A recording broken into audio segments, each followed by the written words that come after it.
On the night of January 7th, 1943, Nikola Tesla died alone in room 3327 of the New Yorker hotel. He was 86 years old. No family, no colleagues, just pigeons and crates of paper that the world had already decided were worthless. Within 40 minutes of his death, before the hotel staff had even notified his family, agents from the Office of Alien Property Custodian were already inside that room. 40 minutes. Think about what that means. Someone was watching. Someone was waiting. And the moment the light went out in room 3327, a silent protocol was triggered that has never been fully explained. Here is what I want you to hold on to before we go any further. This video is not about what the government took. It's about what the psychology of that decision reveals. About power, about control, and about why certain ideas are considered more dangerous than any weapon. Because when you study the pattern of how Tesla's legacy was handled, you stop seeing a bureaucratic accident. You start seeing the shape of something deliberate.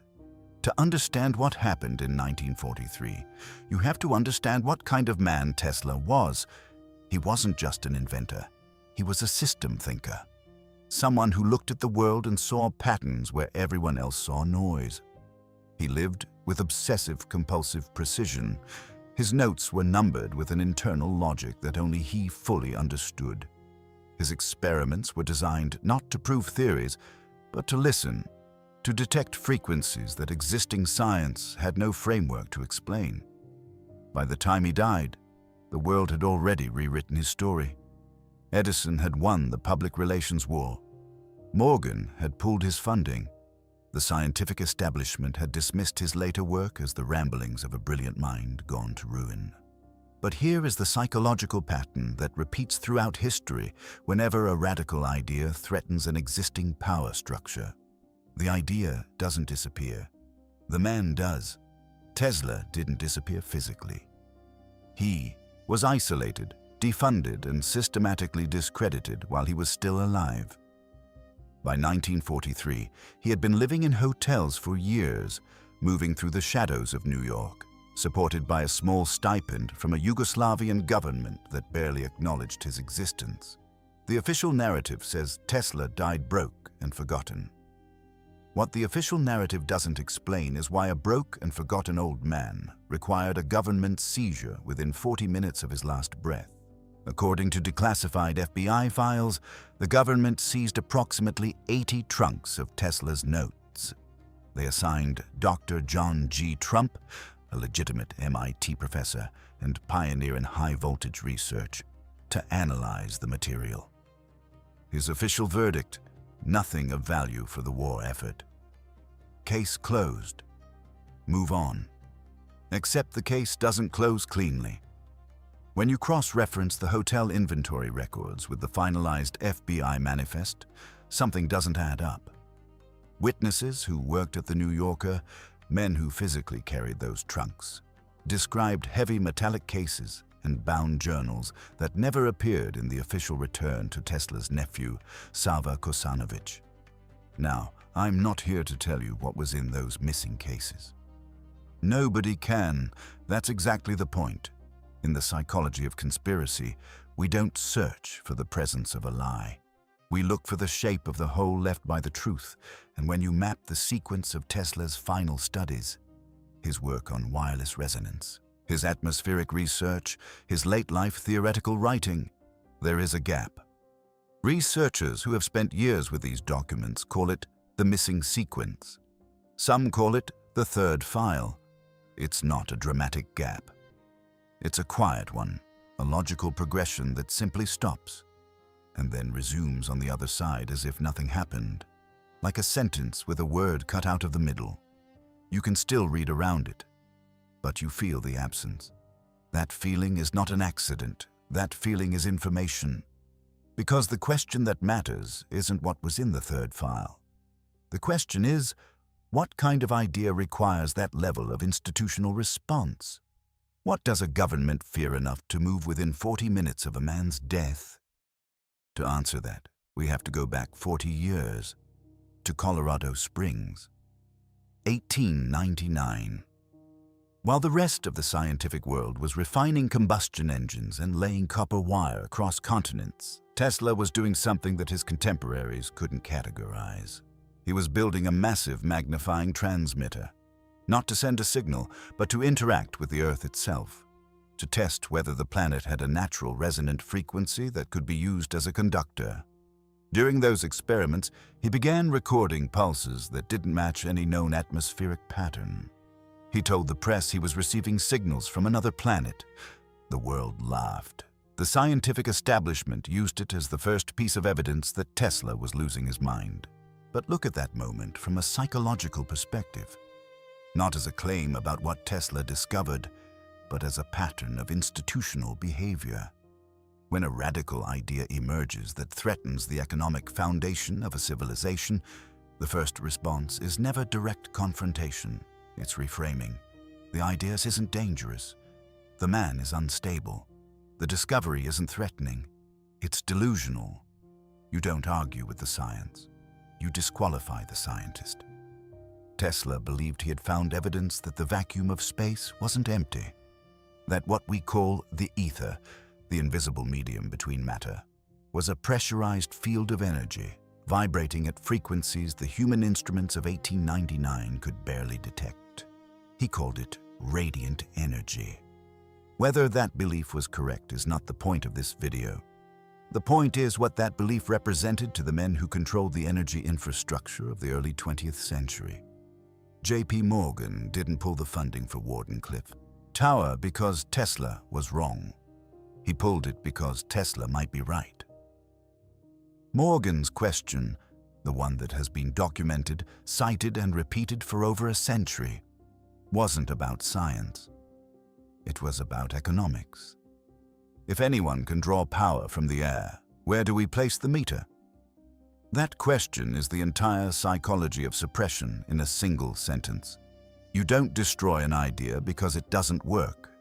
You destroy it because it works in a way that makes your existing system obsolete. And in 1900, the existing system was oil, coal, centralized grids, and metered consumption. Tesla was describing a world where energy belonged to everyone. For the financial architecture of the Industrial Revolution, that wasn't progress. It was extinction. After Morgan killed Wardenclyffe, Tesla didn't stop. He retreated. He moved through the hotels of New York quietly, refining something smaller, something that didn't require towers or massive infrastructure. Something, according to the pattern of his later correspondence, that could fit inside a metallic case and operate on a specific harmonic frequency. The frequency he had been chasing since Colorado Springs. And here is where the psychology of the story shifts. Because what happens to a mind like Tesla's, a mind of obsessive precision, of pattern recognition beyond anything his contemporaries could follow, when it operates in complete isolation for a decade? When the scientific establishment has declared you irrelevant, when the men who once funded you have made it clear that your most important work will never see the light, the mind doesn't stop. It goes inward. Tesla's later journals, the ones we do have access to, show a man whose thinking had crossed a threshold that didn't have a scientific vocabulary yet. He stopped writing about currents and voltages. He started writing about what he called the pulse. About the field not just as an energy source, but as something that stored information. Every event, every frequency, every thought that had ever been transmitted through the medium of space. Now, and this is where the psychology of collective belief becomes fascinating. Tesla was not alone in this direction. This idea that the vacuum of space functions as a kind of cosmic information field didn't die with Tesla. It re-emerged decades later in the work of physicists studying quantum entanglement. It appears in the theoretical frameworks of researchers who never cited Tesla at all. The pattern of the idea kept resurfacing independently, which is itself a psychological phenomenon worth examining. Why does this specific framework, consciousness embedded in the structure of energy, keep appearing across cultures, across centuries, across disciplines?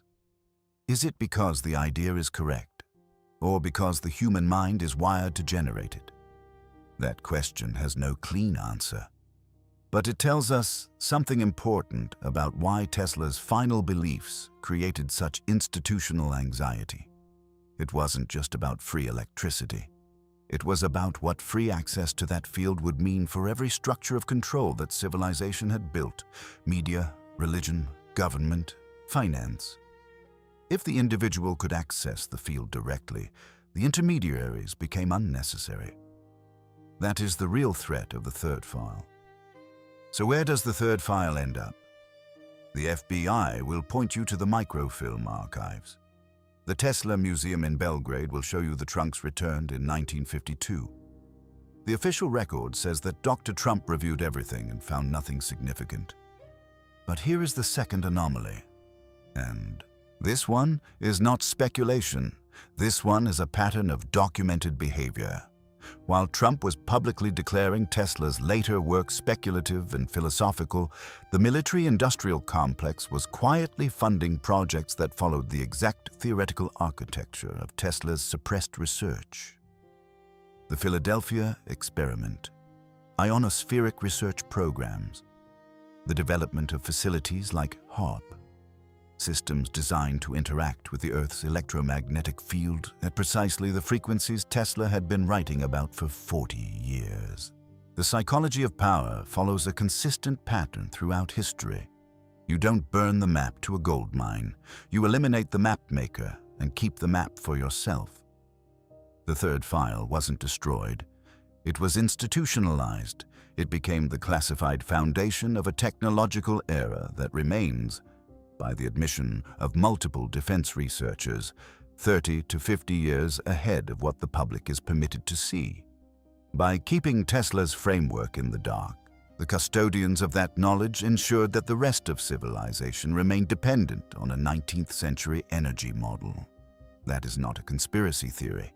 That is a business model. But Tesla didn't carry this alone. In the final months of his life, his correspondence shows a connection to another man who was watching the situation from Princeton. A man who had built his entire career on the idea that the universe operated on elegant, unified laws.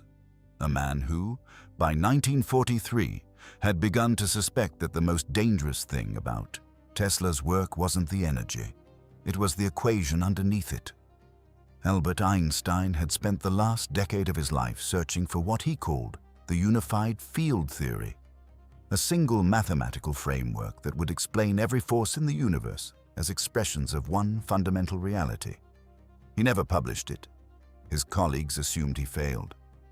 But the psychological pattern of what happened to Einstein's final papers tells a different story. In 1955, as Einstein lay dying in Princeton Hospital, he made a specific and deliberate choice. His final notes, the ones closest to the unified field, were destroyed before they could be examined by the institutions that had spent years trying to access them. Tesla spent his final years trying to give humanity access to the field. Einstein spent his final years making sure certain knowledge about that field would never reach the wrong hands. What did Tesla's work reveal that made Einstein the man who had nothing left to prove and nothing left to lose? Decide that some equations were too dangerous to survive their creator? That question is where the next file begins.